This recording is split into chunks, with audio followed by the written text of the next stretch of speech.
Ano yung narinig ng mga disipulo? Kainin ninyo ang aking laman at inumin ang aking dugo. Ito yung comments nila. Ito yung response nila nung marinig nila ang sinasabi ni Kristo. Many therefore of His disciples, when they had heard this, said, "This is an hard saying. Who can hear it?" Napakabigat ito sa aming pakinig. Kaya maraming nag-alisan, maraming nag-isod, maraming nag-walk out. Realidad ba yan ngayon sa ating panahon? Maraming ating mga kasamahan nag-walk out. Amen, amen. Totoo yun. Nag-walk out. Alam mo pa sa 66. Tingnan natin kung nagiging realidad ba ito sa ating panahon. Akyat mo, Sister Ann, please. From that time, ano yung ibig sabihin? From that time, nung panahon na yan, antimano, ura-urada, yung oras na yun, ano ang nagiging reaksyon ng mga disipulo nung sinabi ng Panginoon patungkol sa walang hanggang buhay at bangunin din sila sa huling panahon? Anong sabi? From that time, many of His disciples went back and walked no more with Him. With Him. So, meron na ba kayo nakita ng mga kapatiran na nakikita niyo namin? At meron na ba kayo mga kapatiran na nakikita na hindi na talaga sila nakipag-partake sa mensahe ng Panginoon, ng pagkain sa kanyang laman at pag-inom sa kanyang dugo? Hindi tayo literal dito, nakainin natin si Jesus Christ, ha? Si Jesus Christ in the form of word. Yun yung atin pong kapistahan. Saan? Sa loob ng bahay, papunta ng church, papunta sa mga kaibigan, papunta sa mga kakilala. Yun yung buhay na ibinibigay ng Panginoon sa atin. There is no life. Walang buhay, mga kapatid. Ano yung buhay natin ngayon? Ano yung excitement natin ngayon? Nangangahulugan kung ano ang iyong buhay ngayon, mga kapatid. Yun yung magpapatunay kung meron ka bang natanggap na ng buhay mula sa Panginoon. Akyat, Sister Ann, baba, 63. Ito na yung pinaka-climax. Makinig kayo. Tarata ko tayo. Wala ko tayong dinaragin. It is the Spirit that quickeneth. Kailangan mag-quicken yung ating pong spirito sa pamagitan ng Spirito ng Diyos. Pwede. Siguro, gusto si 3 minutes. The flesh profited nothing. The words. Take note, mga kapatid. Ano ba yung buhay? Paano tayo magkaroon ng buhay? Paano tayo ma-resurrect sa atin pong kalagayan na kailangan ng bawat sa atin ay ma-resurrect saan? Sa lumang buhay. Kailangan matanggap natin ang buhay na yun. Paano? The words that I speak it unto you, they are spirit and they are life. Yung salita ng Diyos na i-report, na babalangkasin ng bawat isa, nandoon ang hiwaga ng buhay na katago. Mga kapatid, kaya sinabi ni Kristo, ang tao ay hindi lamang nabubuhay sa tinapay, kundi sa bawat salita na lumalabas sa bibig ng tao, sa salita ng Diyos. Kaya hindi kayo magtataka, pabasa na naman.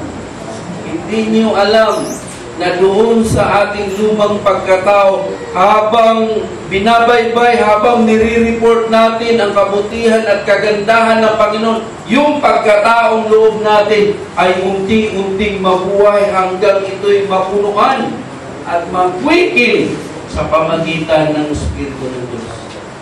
Sige, magpatanong na lang ako. Meron pa sana ako i-share, pero sige. Bilang pa naman 3 minutes eh. Ano? Walang tanong? Malinaw sa inyo kung walang tanong. Ako magtatanong. Okay lang sa inyo? Hindi, gusto ko manggaling talaga sa inyo tanong. Kayo ba ay may buhay na natanggap mula sa Panginoon? Anong katibayan papatunayan ninyo na tumanggap na kayo ng buhay? Yung buhay natin ngayon, hindi pa yun, mga kapatid. Kailangan yan ay ma-resurrect. Kailangan yan ay ma-quicken sa pamagitan ng Espiritu ng salita ng Diyos. Para siya.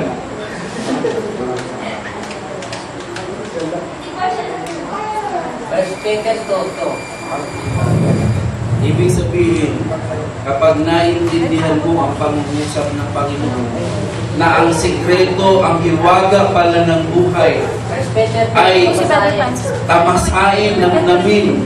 Kung ang salita ng Diyos, makinig po kayo mabuti. Kung ang salita ng Diyos ay magiging buhay niyo na, wala na kayong gana kay Panginoon.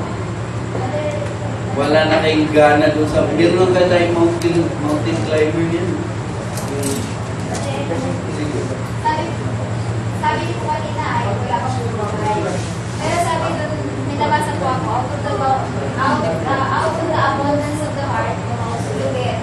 Tapos may nabasa po kasi sa Bible, sabi doon, kung nag-isip ka ng word of God at nilalabas mo sa bibig mo, yung salita ng Diyos, you have already a leader of life.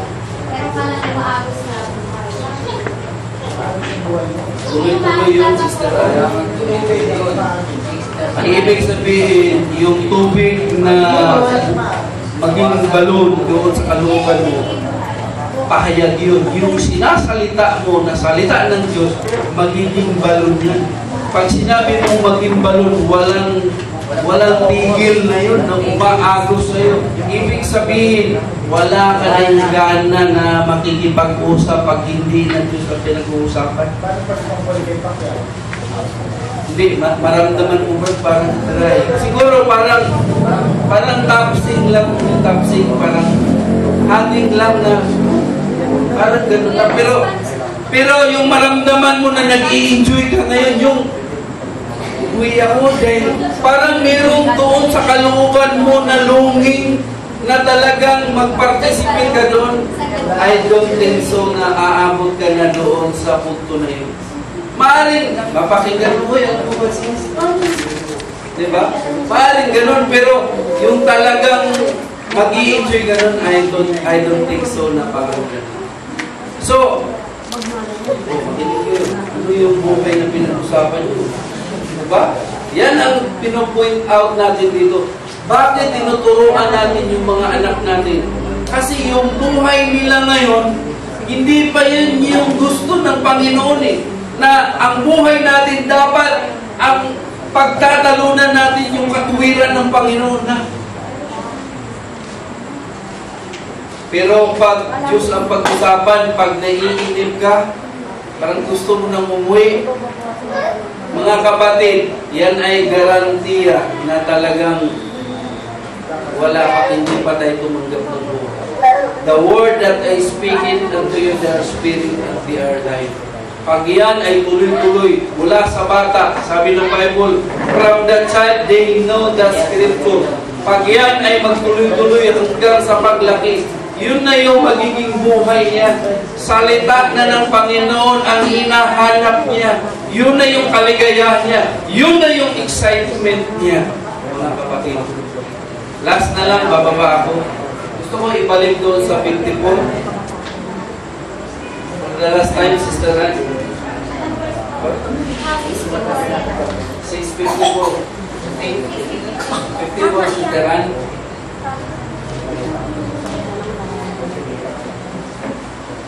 Pwede pabasa ba yun?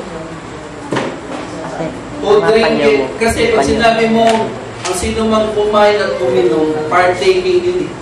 Ibig sabihin, si Kristo ay pinapapatik mo, pinapapasok mo sa buhay mo. Sa anong antas? sa pamagitan ng kanyang salita. Kasi si Kristo, siya yung salita ng Diyos. At kapag tinanggap mo yan, kapag ipinapartake mo yan, ibig sabihin ng pinapartake mo, ibig sabihin, kasama mo na si Kristo sa iyong buhay sa anyo ng salita. Basahin ko na lang for the last time. Whoso eateth my flesh and drinketh my blood hath eternal life, and I will raise him up at the last day. Mga kapatid, sana naka-impart ako sa inyo. Kung ang inyong pabasa sa loob ng tahanan ay medyo hindi pa kayo nag-i-enjoy, mga kapatid, mag-enjoy na kayo. Si Kristo sa anyo ng salita, yun yung magiging pag-uusapan nyo. Alam nyo po, last na lang. Brother Minan, patawag. Sino bang kasunod na mag-present? Pastor, pautang ng 1 minuto, 2. 5 minutes na eh. 5 minutes na yung utang. Okay, pwede pa. 1 minute. 6. Ito realidad, mga magulang. Ito yung pamin na darating sa loob ng tahanan. Pag hindi salita ng Diyos ang pinagsisiringan nyo, ang pag-aawayan ninyo, Brother Eric, mga bagay na personal. mabahagi ako ng isang verse lang dyan. Opo, Pastor. Salamat din sa backup. Magbabangayan kayo. Alam nyo, wala kayong proteksyon, mga kapatid. Sa loob ng pamilya, mawawala ang proteksyon ng Diyos. Bakit? Biblically, sinabi ng Panginoon, pag ang tahanan ay meron pong tuking, merong pangako ang Panginoon. Doon sa panahon ng Egypt, merong angel of death. Doon sa mga bahay na wala pong tanda. Basahin niyo po yun, Exodus chapter 12.